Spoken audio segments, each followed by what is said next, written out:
Good day, folks. Today I'm going to be reviewing the game Battleground Crossbows and Catapults.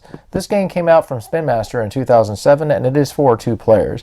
Now you may be familiar with the original Crossbows and Catapults that came out in the 80s. This version of the game has some same weapons, a couple of different weapons, and also has some different rule changes. And the object is you're going to be trying to kill off all of your opponent's soldiers and his hero. So let's show you Battleground Crossbows and Catapults.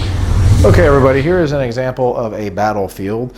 Now you can make the battlefield as large as you would like to. The instructions suggest doing it 71 inches in length and then 39 inches in width.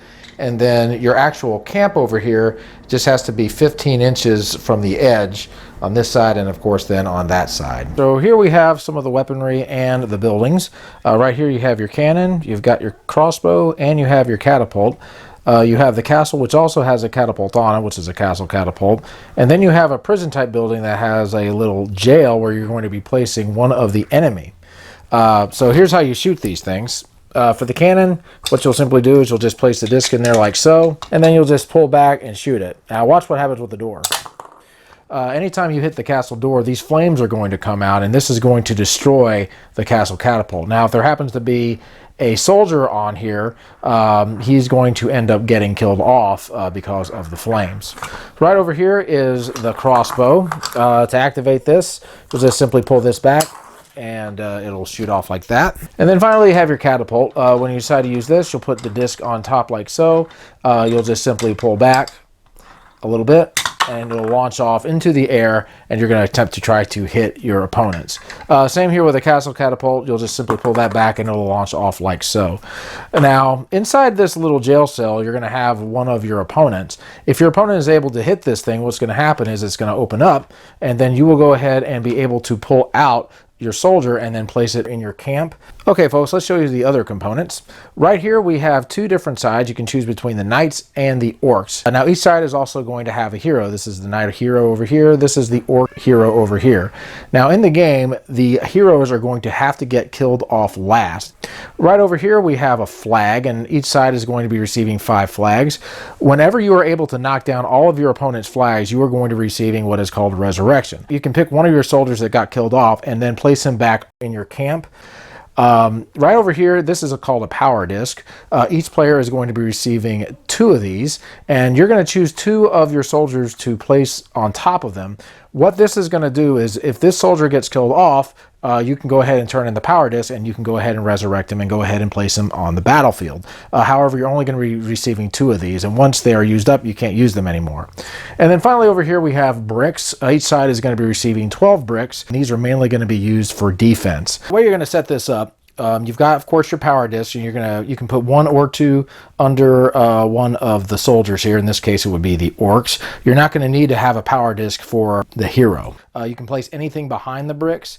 You can't place anything behind the buildings. Anytime you use your weaponry, you have to place one of your soldiers beside it. You can't place it behind it. Now, the way you're going to be using the weapons is you have to have a soldier within 2 inches of the weapon, and you'll be able to move them around. I'll talk about how that works here in a little bit. Now, you're going to have 4 different actions that you're going to be able to do, and you're going to be able to choose 2 of them. The first thing you're going to be able to do is you're going to be able to fire your weapon.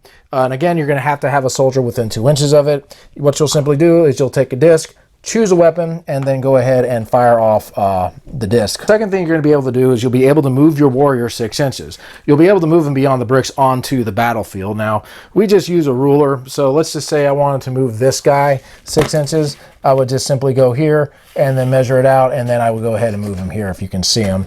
The third thing you can do is you can move a weapon 6 inches. Same rule applies. You'll just simply measure it out and then move the weapon. Now when you're firing the weapon, you can feel free to rotate it. It's not going to cost an action or anything like that. The fourth thing you'll be able to do is you'll be able to move the hero a full 12 inches. So if you wanted to say move them to the front like this, you just go like that. When you're setting up your flags, it's pretty much the same thing. You can set it up behind the bricks on top of the buildings. You just can't have it placed behind a weapon or a building. Now anytime your hero gets knocked over, before all the other soldiers get knocked over, the player that hit him is going to end up losing an action for his next turn. The exception, of course, being if he ends up knocking the hero down last. If you end up knocking over all the flags in the game, your opponent is going to go ahead and miss his turn, and he's going to basically stand his flags back up. If he ends up knocking over 3 flags in one action, say he uses the cannon and knocks over 3 at the same time, this is going to give him a choice. He will either be able to take an extra turn, or he'll be able to resurrect 2 of his dead soldiers. Now, throughout the game, things are going to be getting moved around and shot, and there's a thing called debris. Debris is simply if, like, say, a brick gets moved over here, that would be considered debris. Now, if something gets knocked over to the side like this, that is going to go ahead and get removed from the game. Now, the buildings are not going to get removed, the weapons are not going to get removed. With the discs, there's a couple of options you have here. You can either give these back at the end of the opponent's turn, or when he runs out of discs, you can go ahead and give them back to him that way. So the rules don't say what you do if there are discs on the table. I would just assume that that would count as debris. A couple of other rules: you're not going to be able to move into the warrior's camp. There isn't any hand-to-hand combat unless you decide to do some house rules. You're not going to be able to move the weapons into your warrior's camp. The only way you're going to be able to actually attack is with the weapons themselves. So anyway, what you're going to do is you're going to go ahead and continue playing the game, firing the weapons, moving your soldiers, trying to get your weapons closer, going back and forth. First player to knock over all of their opponent's soldiers, knock them out of the game, and the hero last is going to win the game. And that, folks, is Battleground Crossbows and Catapults. So my final thoughts on Battleground Crossbows and Catapults. Well, if you are a fan of the original Crossbows and Catapults, I have no doubt that you are going to like this one. This one has only maybe 1 win condition as opposed to the original one, which had at least 4. And you're only going to be trying to kill off your opponent's soldiers. It's a fun game, and this has expansions if you would like to get it. It just has some different rules and a little bit of a different setup. The only thing is with this game is the rules are really vague. They had like a frequently asked questions section on the website because people had so many different questions to ask about the game.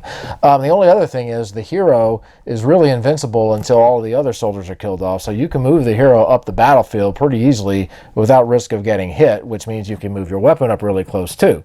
That's a simple fix if you want to do a house rule on that, but otherwise this is just a fun game. So guys, that's my review of Battleground Crossbows and Catapults. We'll see you later. Keep on gaming.